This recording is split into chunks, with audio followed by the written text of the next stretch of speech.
Share market কেলেঙ্কারির সাথে কোটি টাকা অর্থদণ্ড আরোপ করা হয়েছে।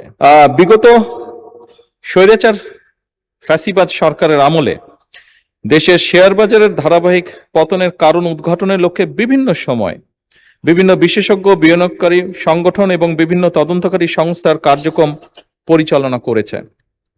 পরিচালিত কার্যক্রমে শেয়ার বাজারের ধারাবাহিক পতনের পিছনে কতগুলো কারণ আমরা পেয়েছি, কারণ সক্রিয় ছিল।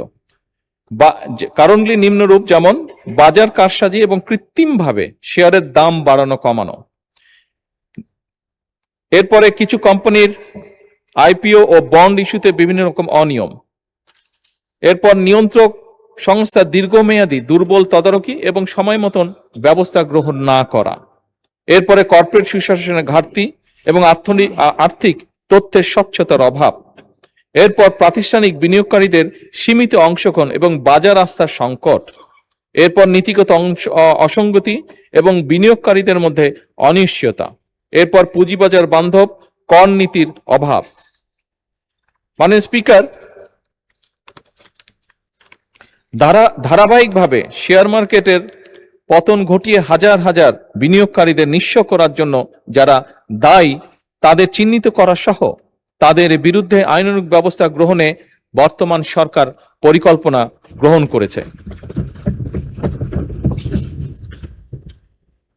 ইতিমধ্যে শেয়ার মার্কেটের কেলেঙ্কারি অভিযোগ দুদক কর্তৃক অনুসন্ধান কার্যক্রম পরিচালনা করা হয়েছে, যার প্রেক্ষিতে কতিপয় ব্যক্তিকে চিহ্নিত করে মালামাল সহ তাদের বিরুদ্ধে আইনানুগ ব্যবস্থা গ্রহণ করা হয়েছে।